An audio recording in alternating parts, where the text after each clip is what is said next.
আজকে 29 March. Astrologically নাকি এটা একটা বিশেষ দিন। আজকের দিনটা প্ল্যানেটারি ট্রানজিশনের। স্যাটার্ন ট্রানজিট করছে পাইসিসে along with 5 other planets। Shani transit করছে মীন রাশিতে। অ্যান্ড অল দিস ইনফরমেশন আমি জোগাড় করেছি ইউটিউব থেকে। Hello and welcome to a brand new blog. বন্ধুরা, কেমন আছো তোমরা? আশা করছি তোমরা সকলে খুব খুব খুব ভালো আছো। সন্ধে দেওয়া হয়ে গেছে আর বাড়িতে একটু ধুনোও দিয়ে দিলাম। আবার একটা নতুন শাড়িও পরেছি। ইচ্ছে আছে একটু মন্দিরে যাওয়ার। হঠাৎ করে শাড়ি পরা দেখে সুব্রত আবার জিজ্ঞেস করলো, বাইরে কোথাও যাওয়ার প্ল্যান আছে নাকি? সুব্রতকে বোঝালাম আজকে সোলার এক্লিপস ছিল, তার উপর অমাবস্যা, আবার শনিবার। চলো একবার মন্দির ঘুরে আসি। আচ্ছা, তাহলে একটুখানি ওই বড় ঠাকুরের মন্দিরটাও যাবো, ওখানটা যেটা আছে ওখানেও যাবো। আচ্ছা, একটু ঘুরে আসি। আজকে দিনটা খুব ভালো, চলো ঘুরে আসি। না, আমি একটু পরে নিচে একটু ওই মেইন গেটে একটা প্রদীপ দেবো। প্রদীপ দেওয়ার পর তারপর বেরোবো। ঠিক আছে। দেখো নতুন শাড়ি পরেছে। এই শাড়িটা কবে একটা, এটা হচ্ছে কি শাড়ি বলতো? এটা নারায়ণ পেট সাউথের। এটাই তুমি কালকে কুকুর বাড়ি থেকে আনলে? হ্যাঁ হ্যাঁ, কুকুর বাড়ি থেকে। ভীষণ কমফোর্টেবল, সুন্দর না শাড়িটা? হ্যাঁ, আনকমন শাড়ি। হ্যাঁ, আনকমন শাড়ি। হ্যাঁ, ভীষণ সুন্দর শাড়িটা, মানে সিম্পল ইয়েট সো এলিগেন্ট। তাই জন্য আমি ভাবলাম আজকে এত ভালো দিন, একটা নতুন শাড়ি পরি। নতুন শাড়ি পরার আমার একটা শুধু দিন চাই, বুঝেছো? মানে I just need a reason to wear a sari. কালকেও একটা শাড়ি পরে যাবো, তোমার তো একটা নেমন্তন্ন আছে আমাদের। এই দেখো নাইট আসছে না এখানে। এই যে 4টে ডিরেকশনে করেছি, ইস্ট ওয়েস্ট নর্থ সাউথ, চারদিকে মুখ করে। এবার নিচে গিয়ে প্রদীপটা জ্বালাবো একদম দরজার সামনে, এন্ট্রান্সে। চলো। তেলটা অনেকটা ভরে নিয়েছি তো, নাম থেকে একটু পড়ে গেছে। শাড়িতে না পড়ে কেন? হ্যাঁ,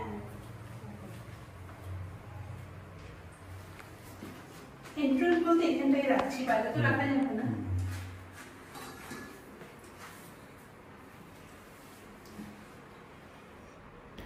আচ্ছা, এইসব ইনফরমেশনও কিন্তু আমি ইউটিউব থেকেই পেয়েছি।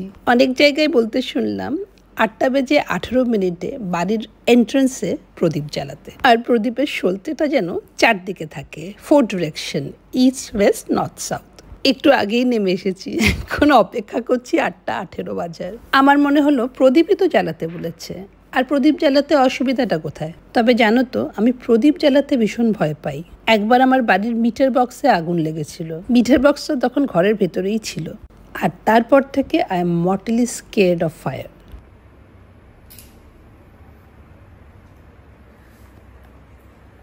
আর ম্যানিফেস্টও করতে বলেছিল। এবার ক্যামেরার সামনে ম্যানিফেস্টটা করি কি করে বলো তো? থাক, পরে করব। মিঠু, মিঠু জ্বালিয়ে দিয়েছে বাইরে।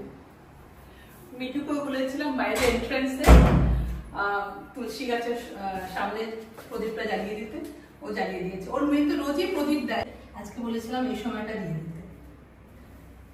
চলো রেডি, চলো যাই এবার। সুব্রত কিন্তু বলা মাত্র রেডি হয়ে গেছে। প্রায় 8:30 বেজে গেছে। সুব্রতকে জিজ্ঞেস করলাম ডিনার করবে না? বললো না না, চলো আজকে ডিনারটা স্কিপই করব। সুব্রত কিন্তু খুবই স্পিরিচুয়াল, আর আমার ছেলেও কিছু কম না, শুধু ওপর থেকে দেখায় না। আর এই দেখো, এন্ট্রেন্সের তুলসী গাছের তলায় মিঠুর মেয়ে প্রদীপ দিয়ে দিয়েছে। দাঁড়া ঘুরে আসি, এখন হাত দেবো না বাবা, আবার হাত ধুতে হবে। দাঁড়া ঘুরে আসি, তারপরে। এখন কোনো আদর টাদর না, ফিরে এসে যত আদর। শুয়ে গেছে দেখো। ভাবছে আমাকে হাত দিচ্ছে না কেন, শুধু মাথায়। দাঁড়া ঘুরে আসি, যা। ফ্যানের তলায় এতক্ষণ শুয়ে ঘুম দিচ্ছিল। দাঁড়াও। আর জানো তো, বাইরে বেরিয়ে দেখলাম অনেক বাড়ির সামনে এন্ট্রেন্সে প্রদীপ দেওয়া। প্রথমে আমরা গেলাম বড় ঠাকুরের মন্দিরে। বাবা কি ভিড়, আজকে মন্দিরে পা রাখা যাচ্ছিল না। ওখান থেকে এখন এসেছি ইসিতে মায়ের মন্দিরে, আর এখানেও গাড়ির চার লাইন। আর এই যে দেখো, গাড়িটাকে অনেক দূরে রেখে হেঁটে হেঁটে আমরা যাচ্ছি মায়ের মন্দিরের দিকে। অমাবস্যার দিন এমনিতেই মন্দিরে খুব ভিড় থাকে। সকালে এসেই সবাই পুজো দিয়ে চলে যায়। আর বাইরে ঝুড়িতে সবার প্রসাদগুলো রাখা থাকে। সকালে আরতির সময় এত পুজো দেওয়া সম্ভব হয় না, তাই পরে এক এক করে পুজো দিয়ে প্রসাদটা বাইরে রেখে দেয়।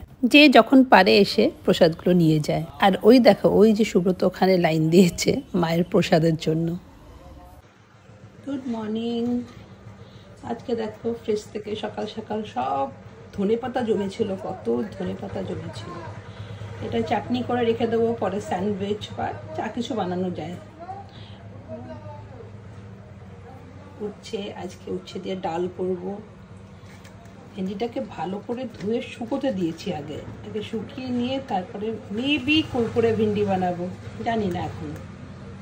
আর এগুলো এখন সাজিয়ে রেখেছি সকাল সকাল, তারপর দেখা যাক। ও হ্যাঁ, সুব্রত আবার কচু এনেছে। আমি এত রেখে যাই, তাও রোজ রোজ এই কচু টচু নিয়ে চলে আসে। দেখো কত বড় একটা মানকচু নিয়ে এসছে। আমরা দুজন মানুষ, এর থেকে অল্প একটু নিয়ে আজকে ভাবছি মানকচু বাটা করব। কত ধনে পাতা জমেছে দেখো। ফ্রেশগুলো রেখে দিয়েছি, আরও আছে ফ্রিজে, কিন্তু আমার মনে হয় ফ্রিতে দেয় নাকি, না এখন আর ফ্রিতে দেবে না। তো এগুলো দিয়ে ধনে পাতার চাটনি বানাবো। মনে আছে সেই ধনে পাতার চাটনির স্যান্ডউইচ বানিয়েছিলাম, কি রিফ্রেশিং। তো স্যান্ডউইচের জন্য এটাকে বেটে রেখে দেবো। ভেবেছিলাম সকালে কি কি রান্না করলাম সেটার একটা ভিডিও বানাবো, কিন্তু হঠাৎ করে আমার এনার্জি লেভেল জাস্ট 0 হয়ে গেল, ফর নো রিজন। কোনো জ্বর নেই, কিছু নেই, অথচ ট্রিমেন্ডাস উইকনেস।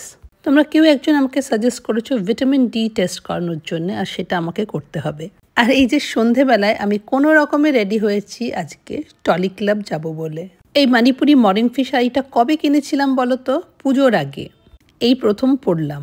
এই সুন্দর শাড়িটা কিন্তু খুবই ভুল দিনে পরেছি। একটু শরীর খারাপ হলেই আমার চোখ মুখ সব কিছু জানিয়ে দেয়। মন খারাপ হলেও দেখেই লোকজন বলে দিতে পারবে that I am not okay. যাই হোক, আজকে সুব্রতর গুজরাট ক্যাডারের ব্যাচমেট আমাদের ইনভাইট করেছে টলি ক্লাবে।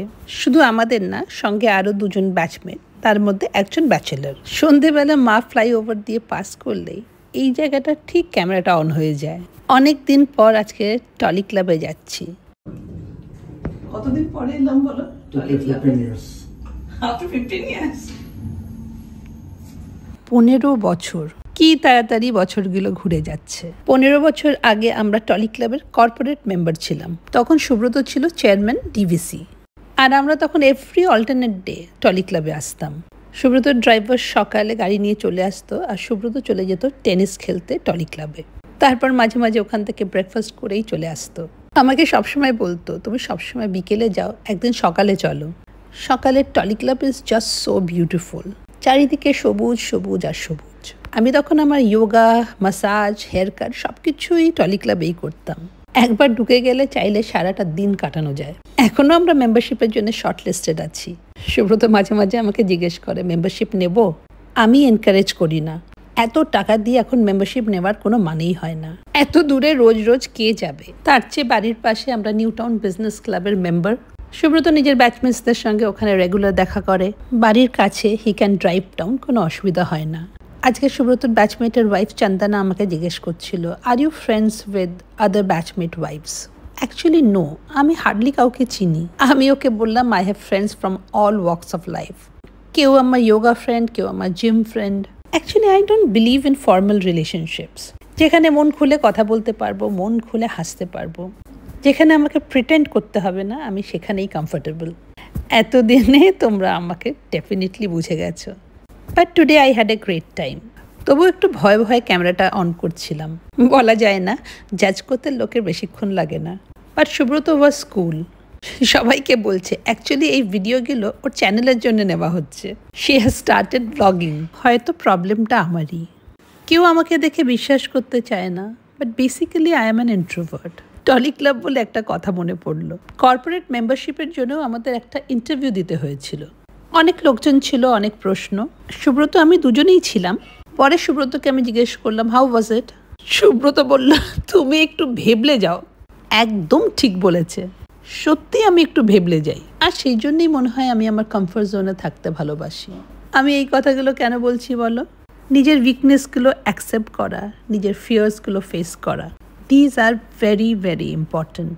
আর সেই জন্যই মনে হয় Vlogging has become a medium for me where I can speak, I can express myself. এখানেও প্রচুর জাজমেন্ট হয়, তবে তোমরা তো আছোই। I have many more friends than enemies. আমি জানি social media could be extremely nasty. এখানে ট্রোলিং হয়, এখানে ক্যারেক্টার অ্যাসাসিনেশন হয়, কিন্তু নিজেকে মনে মনে শক্ত করেছি আর নিজেকে বুঝিয়েছি এবার আমি ভয় পাবো না। প্রথম দিকে যখন আমি ভ্লগগুলো পাবলিশ করতাম আমি কাঁপতাম, কি বললাম, লোকে কি বলবে, ভীষণ ভাবতাম। Not anymore. এই দেখো বাড়িও ফিরে এসেছি।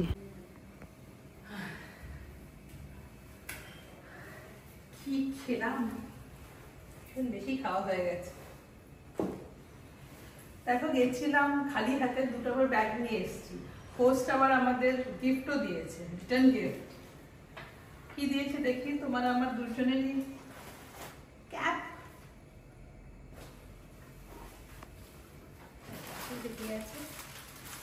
ওরা ইয়ে পরে ঘুরছিল না টি শার্ট গুলি, ওরকম টি শার্ট পিঙ্ক কালারের নাকি কালার, এটা কি আইসিআইসিআই সিম্বল থাকবে ছোট করে।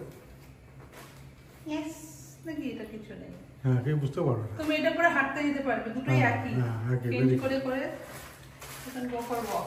দুটো সেম সাইজ, দুটো সেমই হচ্ছে, হয়ে যাবে, বড় সাইজে দিয়েছে। হ্যাঁ, দুটোই সেম। Very good. এই পিঙ্ক আমার ভালো লেগেছে, এটা আমার কাজে লাগবে। এটা হ্যাঁ, ছোলা একদমই ঠিক। ভীষণ খেলাম, বাট উই রিয়েলি এনজয়েড। খুব ভালো লাগলো। ভালো ছিল। both of them very nice. Anand, friends, all batchmates, Sutirtha, the wives, they were all very nice. very good. Once in a while দেখা হলে বেশ ভালোই লাগে, অনেকদিন পর পর দেখা হয় তো, দেখা হলে না ভালো। আর এরকম করে বসে সব ডিফারেন্ট ক্যাডার্স তো, কেউ গুজরাট, কেউ আন্ধ্রা, কেউ বেঙ্গল, কেউ ইউটি, আনন্দ ইউটি, কিন্তু সেই ব্যাচমেট না, ব্যাচমেট ফিলিংটা একটা অন্যরকম। না একদম, তাই না? অ্যাবসলিউটলি ব্যাচমেট ফিলিংটা একদম অন্যরকম, সত্যি। চলো দেখছি। তো ক্যাপ ইজ নাইস, তোমার কিন্তু ক্যাপটা কাজ দেবে, আমারও কাজ দেবে। I love caps. একটা মিডিয়াম আর একটা এল। আমি যেটা খুলেছিলাম সেটা তো বেশ বড় সাইজ, ওটা তোমার ভালোই হবে, আরামসে হয়ে যাবে। চলো তাহলে আজকের ভিডিওটা আমি এখানেই শেষ করি। তোমাদের সঙ্গে দেখা হবে আবার একটা নতুন ব্লগে। Till then, bye bye and take care.